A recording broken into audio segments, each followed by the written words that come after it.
21st Precinct, Sergeant Tierney. Yes? What kind of bomb? Wait a minute, just a second. Take it easy. In the art gallery where? Yeah. You are in the muster room at the 21st Precinct, the nerve center. A call is coming through. You will follow the action taken pursuant to that call from this minute until the final report is written in the 124 room at the 21st Precinct. No, don't do that. The officers will be right there. Yeah. Go outside on the sidewalk and wait for them. That's right. 21st Precinct. It's just lines on a map of the city of New York. Most of the 173,000 people wedged into the 9/10 of the square mile between Fifth Avenue and the East River wouldn't know if you asked them that they lived or worked in the 21st. Whether they know it or not, the security of their homes, their persons, and their property is the job of the men of the 21st Precinct. The 21st, 160 patrolmen, 11 sergeants, and 4 lieutenants, of whom I'm the boss. My name is Kennelly, Frank Kennelly. I'm captain in command of the 21st. I was working my day tour, 8 a.m. to 6 p.m. It was warm and sunny. After I turned out the platoon, I cleaned up the paperwork that had accumulated since I was last on duty 24 hours before. Then, after seeing 2 visitors in regard to their applications for gun permits, Sector car number 3 came by the station house for me, and I went on patrol of the precinct with Patrolman Eugene Dillon as operator. Well, the kid comes home, Captain. He says to me, Pop, you promised me this year I could have a new mitt. Trapper he wants. You know, the new style for outfielders. The movie house down on the next block, Dillon. Yes, sir. I wanted to stop in the candy store next door. Yes, sir. Well, he's got it all picked out. Took me down to the sporting goods store. $13 for a mitt. $13. That's a lot of money. Well, it used to be the best mitt you could buy was $5 tops. $13. Now, they expect anybody to spend $13 for a mitt for a kid, a 10-year-old. Because all the kids are getting them. I said, not $13, Buster, not $13 for a glove. Well, he was holding back the tears, Captain. I started a weekend. And I thought his mother could use an Easter dress and I could use some shoes. And, well, the kid needs some clothes himself, so I said a big final no. Yeah, well, that's a lot of money for a glove. Yes, sir, you're telling me.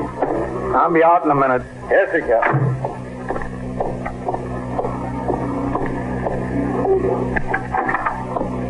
Captain, hello. Hello, Mr. Wolfsmith. So it was a pleasure, Captain.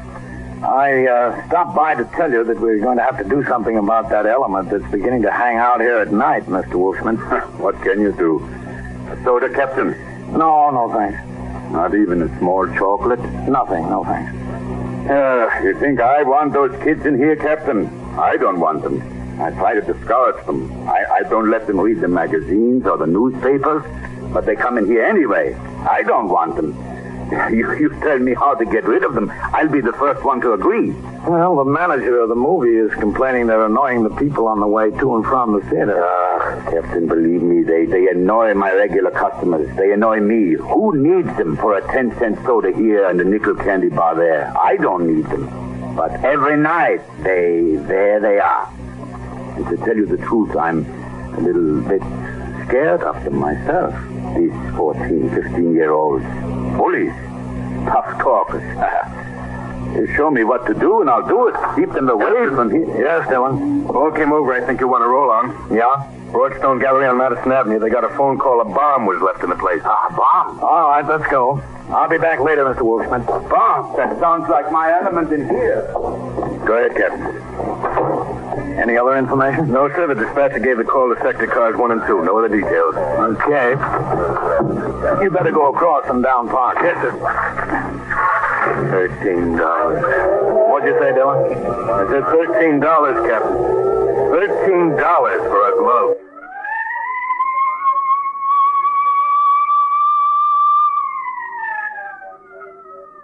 We made the run across and downtown. The traffic was heavy, and the Broadstone Gallery was in the exact opposite corner of the precinct. It took nearly 5 minutes. As we sped to the scene, I called to mind a picture of Broadstone. It was a combination auction room and art gallery. Good reputation, large sales of estates and collections, showings by famous painters and sculptors. Located on the ground floor of an apartment building. One large room with offices on a balcony. When we turned the corner into Madison Avenue, there were 4 police cars in the block. Cops were keeping the sidewalks clear in front of the gallery. The crowd was being held across the street and 50 feet on each side of the store. Okay, Dillon, let's go. Yes, sir. That's Sergeant Jackson, Captain. Keep those people back. Get them across the street. Sergeant? Yes, sir, Captain. Now, what do we got? There was an anonymous phone call. The caller said he put a bomb in the place. There was an auction in progress. 40 or 50 people. We got them all out. Any sign of the package or anything, Sergeant? We haven't looked, Captain. The first job was to get the people out. Good. Well, what happened? Did you find anything? We haven't looked yet. This is Captain Kennelly. Mr. Broadstone. How do you do? Oh, this is absurd. It's really absurd. I can't think of any reason any person in his right mind would make such a call. Well, maybe he's not in his right mind, Mr. Broadstone. Let's take a look inside, Sergeant. Yes, sir. Dillon? Yes, sir? It's a joke. Must be a joke. Mr. Broadstone. Yes? You better get back behind the line. Oh, Captain... Go ahead, please. Yes, it's all right. Behind the line. Everybody out, Sergeant? Yes, sir. Signal those men to keep the people back until we come out. Yes, sir. All right, Captain. Let's go. Dillon? Yes, sir. Have the detectives been notified? Yes, sir. I rang in. The desk officer notified them. Okay. Those chairs were set up for the auction, Captain. Mm-hmm. The officers are upstairs in the back, on the balcony. All right, let's take a look around. If you see anything, let it lay. Sergeant, take that aisle. Yes, sir. Dillon, left side. Yes, sir. I'll go down the center.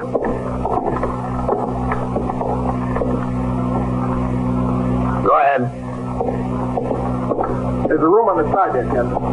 All right, we'll look at that last. Yes, sir.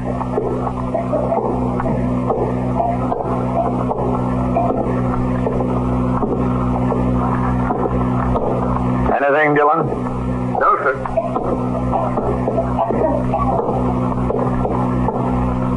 Somebody left an umbrella. Captain. Yes? Under a chair, a package. Don't touch it. Don't worry. Through here, Captain, this row. There it is, Captain. See it? Yeah. That's just about the right size. Just about the wrong size, you mean, Sergeant? Yeah. Well, it can't stay here. No, sir. Can you move that chair without disturbing it? Yes, sir. Easy. Oh, that's good.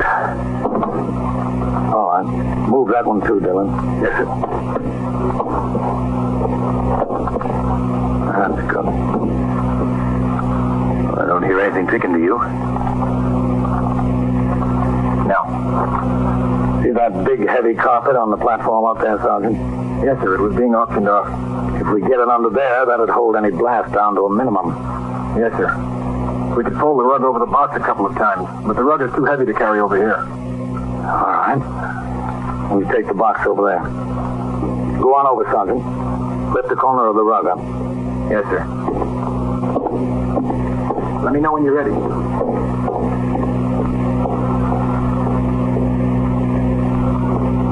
I'll carry it over, Captain. All right, Dillon. You ready, Sergeant? All set. Well, easy now. Goes nothing.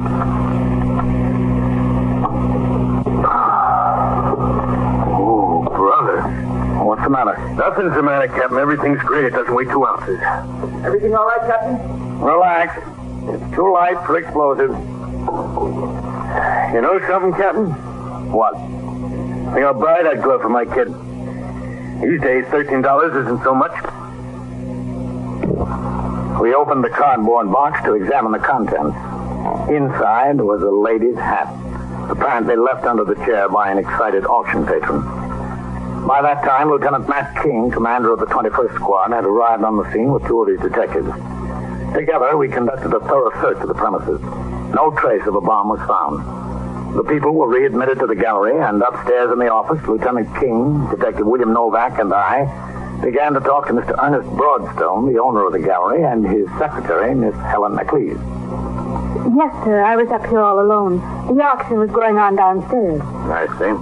And you, Mr. Broadstone? Well, I was on the floor downstairs watching the auctioneer conduct the sale. This was what time? 10:30, 10:35. Isn't that right, Helen? Yes, sir, about. The phone rang. Yes, sir. And you answered. Yes, sir. Where were you when you answered, Mr. Police? Right outside at my desk there. Can you remember exactly what the man said? Well, not exactly, but pretty close. What?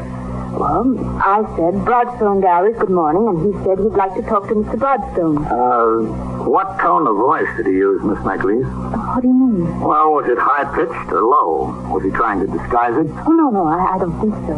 He was using a normal voice.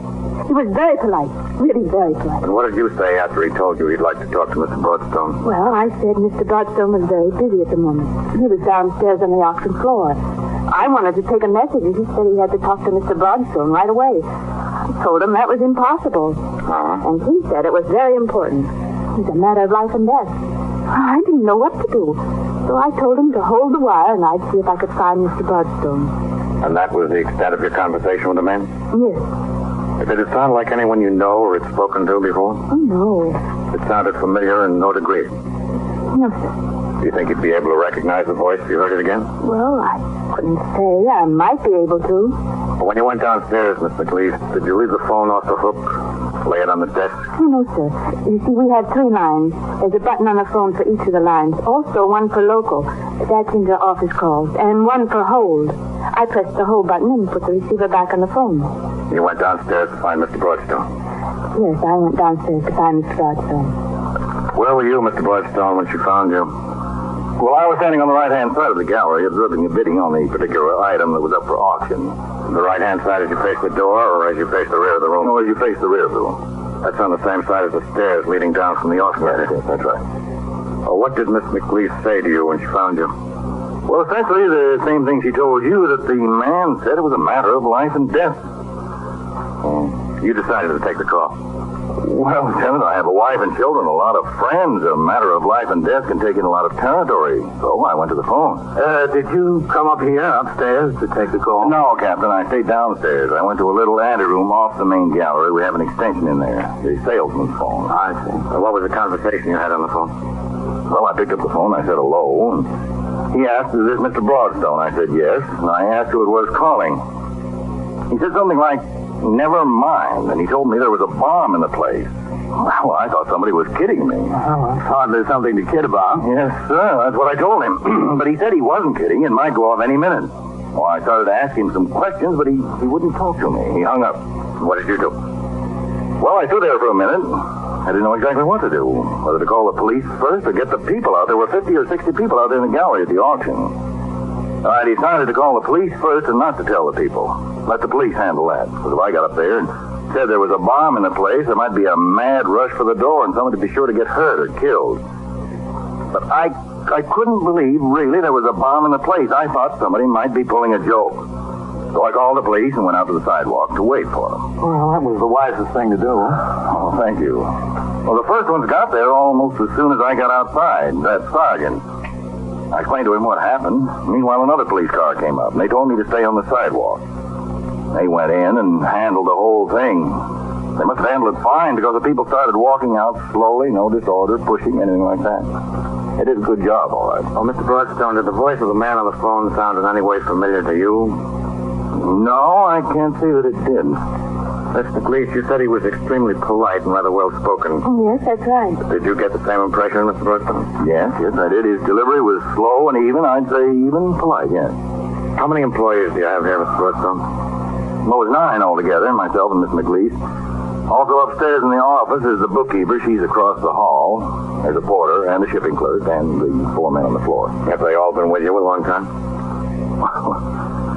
I hope you're not inferring that any of my employees is involved in this, Lieutenant. They were all here at the time. I was thinking more of a former employee, Mr. Broadstone.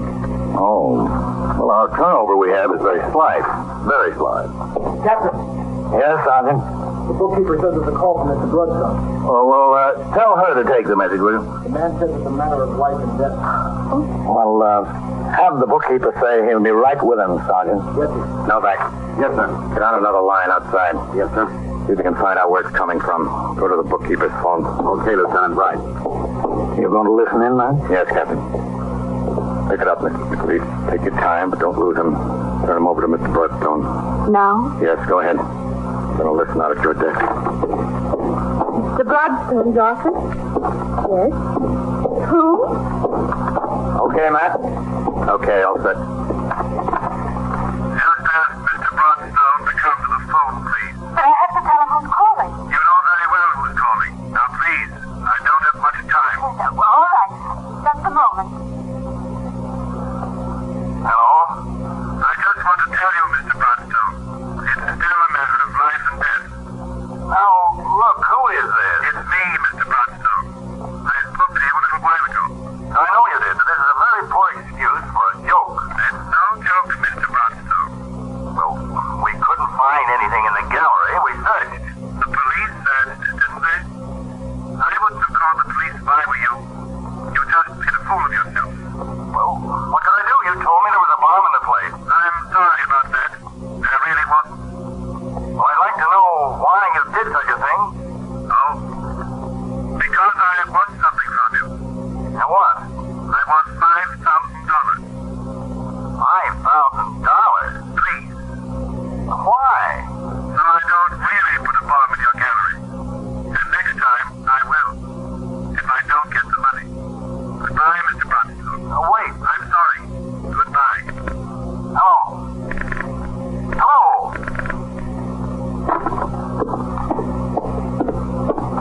$5,000 he wanted. You heard him, Lieutenant, didn't you? Yes, I heard him. What do you think, man? Sounds like a psycho to me, Captain. I'm scared. I'm really getting scared. Well, there's nothing to be afraid of, Miss McLean. Oh, you can say that. He didn't threaten to bomb the police station. He threatened to bomb my place of business. Lieutenant. Yes, Mother. We couldn't trace the call. Didn't stay on long enough. Another minute and maybe we would have made it. Oh, that's too bad. Well, now how can you catch him, Captain? I don't see how you can possibly. We will. This had to happen to me. Why did it have to happen to me? Nothing's happened to you yet, Mr. Broadstone. We'll try to see that it doesn't. Lieutenant King was soon convinced that the man we sought was not a professional extortionist. A telephone check with the Bureau of Criminal Information showed that no complaint of this type had been reported in a considerable period of time anyplace in the city, although extortion by threat to bomb was once quite common. He leaned rather to the theory that the call was from a disgruntled and psychopathic former employee or a disappointed artist whose work had been turned down by Mr. Broadstone. Two detectives, assisted by employees, were set to work on the records of the gallery to look for just such possibilities. In addition, Mr. Broadstone was questioned closely about his personal life. The threat might have its basis there. Mr. Broadstone said he was happily married and went out with no other women. He could think of no enemies he had made through business dealings. He discounted entirely the possibility of a personal vendetta. Lieutenant King, however, instructed two of his detectives to make a thorough check to verify Broadstone's assertion. By noon, all the uniformed officers who answered the call had been instructed to resume patrol, and the case was left entirely in the hands of the detectives. I returned to my other duties. At 4 p.m., I turned out the platoon for the night tour, after which I worked with a 124 man at our first attempt to arrange the vacation schedule to the satisfaction of as many men as possible. At 6, I changed to civilian clothes, signed the blotter, and left the precinct to go off duty until the following day, when I walked into the station house at 3:30 p.m. Hello, Captain. Go ahead, take the call. I'll sign the blotter. Yes, sir. 21st Precinct, Sergeant Jackson. What's doing around here? Nothing much, Captain. Pretty quiet. Yes, sir. He just got in. Captain? Yeah? Lieutenant King wants to know if he can see you for a minute. Yeah, sure. Before the turnout? The captain wants to know before the turnout, Lieutenant. Yes, sir. Yes, sir. All right. Is he coming down? Yes, sir. He'll be right downstairs. Okay. There's some messages on your desk, Captain. I've got a couple more here. Oh, thanks. And Sergeant Collins went sick. Yeah? What's the matter with him? His wife rang in. She says it looks like a virus. He's got a doctor coming. Okay. Is Lieutenant Snyder in the house yet? I didn't see him come in, Captain. Well, tell him to come into my office when he gets here. Yes, sir. I'll be in there. 21st Precinct, Sergeant. Hello, Captain. Oh, Matt, come in. Thanks. Sit down, Matt. Yeah, thanks. I want to talk to you about that bomb case at Broadstone Gallery, Captain. Yes, man. How are you doing on it? Nothing. I haven't heard from the boy again. No? No, sir. I've had 2 men planted over there around the clock. I've had a man planted at Broadstone's apartment building. Well, how does his story check out? Oh, he's all right. No women. Pretty square dealer in business. No enemies that we could find. Good reputation all around. Mm-hmm. Well, how can I help you, man? Well, the squeals are piling up on me, Captain. I've had almost a whole squad tied up in this thing since yesterday morning. Got 2 men planted over at the gallery now. They close at 6 o'clock. Last night I had men sitting outside in the car all night. I want to pull them off. Yeah? This guy's a psycho for sure. If he's going to put a bomb in there, he won't do it at night. I don't think. But just in case, what I'd like is for you to instruct your men on post over there and the sector men to take a look as often as they can. Yeah, sure, man. But what are you going to do when they open up tomorrow? Well, I'll send a couple of my best hawkshaws over there when they open up in the morning. All right, man. I'll give the instructions. Excuse me. 21st Precinct, Captain Kennelly. Sergeant Jackson on TS, Captain. Novak is ringing in for Lieutenant King. All right. No back for you, man. No, thanks. He's one of them over there. Lieutenant King. Just a second, Lieutenant. Go ahead. Lieutenant King. Novak, Lieutenant. Yeah, what is it, Novak? Mr. Broadstone got a letter from the bombardier. Just now? Well, he was out this afternoon. He just got back. When the letter came, the secretary put it on his desk unopened. It was marked personal. What's it say? Just a second, Lieutenant. No, that's all right. I can see it. Made up of words cut out of a newspaper and pasted down. It says, deliver $5,000 by tonight at midnight. You must not fail. As I said, this is a matter of life and death. That's all? Yes, sir, that's all. Well, how do we know where the money's supposed to be delivered? Oh, that's no problem, Lieutenant. He signed his name and address. After getting further details over the phone, Lieutenant King instructed Novak to bring Mr. Broadstone and the letter into the station house. In the meantime, I turned out the platoon for the night tour at 4 p.m., giving special instructions to the men concerned to keep a close watch on the Broadstone galleries during the night. Lieutenant King told me the letter was signed Carlton Adbury. The address given was a pleasant apartment house on Madison Avenue, not too far from the Broadstone galleries. When Detective Novak and Miss Broadstone arrived at the station house, they were directed to my office where Lieutenant King was waiting. Come in. Thank you. You remember Captain Kennelly and Mr. Broadstone? Yes, of course. Sit down, Mr. Broadstone. Yeah. Where's the letter? I got it, Lieutenant. Captain.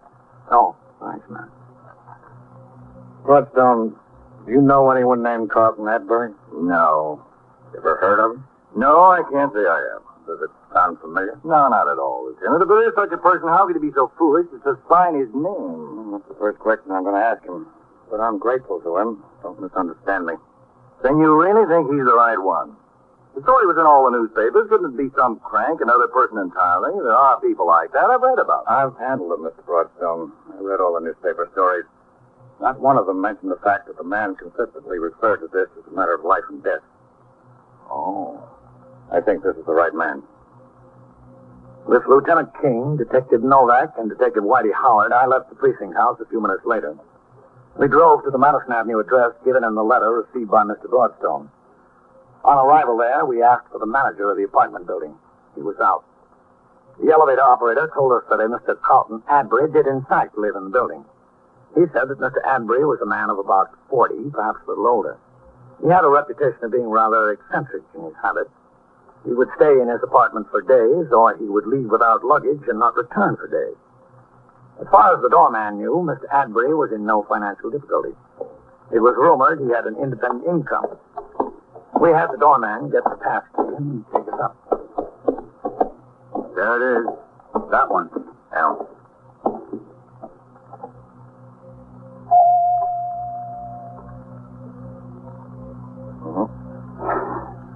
He hasn't gone off on one of his 3-day jaunts, man. I don't think so. He's waiting for the 5,000. You want to try it again? Coming. Yes? Mr. Carlton Adbury? Yes, just a moment.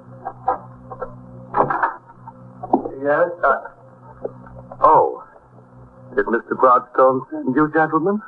In a way, yes. Well, please come in. Have you been standing here long? I didn't hear the door at first. The electric razor, you know. Well, there's so many of you. Won't you come in the living room? Now, back, Howard. Yes, sir, Lieutenant, I got you. Where are they going? Just to look around. Oh. Well, it's a very attractive apartment. Did you bring the money? No. You didn't? But that was my understanding with Mr. Broadstone. We're police officers. But I need the money. How did you happen to pick on Mr. Broadstone? Why should he give it to you? Well, because I need it. But why him? Where have you been getting it up until now? From the bank. But they won't send me anymore. They said I have to go back to the hospital. And that's not fair, is it? It's my money. It was left to me by my mother. Why shouldn't they send it to me? I don't have to go back to the hospital just because they say so. I don't like it there. What made you think Mr. Broadstone should give it to you? Because I walk past his gallery every day. And every day there were different paintings in the window. Never the same. Always different. I don't want to go back to the hospital. Why did you threaten to leave a bomb in the place? Well, if I didn't, why else would he give me the money? Had to be a reason. Has to be a reason for everything. Nothing back there, Lieutenant. Okay. I don't want to go back to the hospital. Do I have to? Is that where you're going to take me? Where's the stuff you were going to make the bomb out of? Oh, I wasn't going to make a bomb. I really wasn't. I knew I wouldn't need to if I frightened him enough. Did you think of what would happen to you if you didn't frighten him at all? Yes. But what difference did that make? I was going back to the hospital anyway. Well, I guess you will. After a few stops on the way. 21st Precinct, Sergeant Tierney. Yeah. What is it you lost? Briefcase, huh? Yeah. Well, where'd you get out of the taxi? Yeah. Yeah. And so it goes, around the clock, through the week, every day, every year. The police precinct in the city of New York is a flesh and blood merry-go-round. Anyone can catch the brass ring, or the brass ring can catch anyone. 21st Precinct, a factual account of the way the police work in the world's largest city, is presented with the official cooperation of the Patrolmen's Benevolent Association, an organization of more than 20,000 members of the Police Department, City of New York. Everett Sloan in the role of Captain Kennelly, Ken Lynch as Lieutenant King. Featured in tonight's cast were Jan Owen, Terry Cotter, Bill Lipton, Don McLaughlin, Ken Delmar, and Ivor Francis. Written and directed by Stanley Niss. Produced for CBS Radio by John Ives. Art Hannah speaking.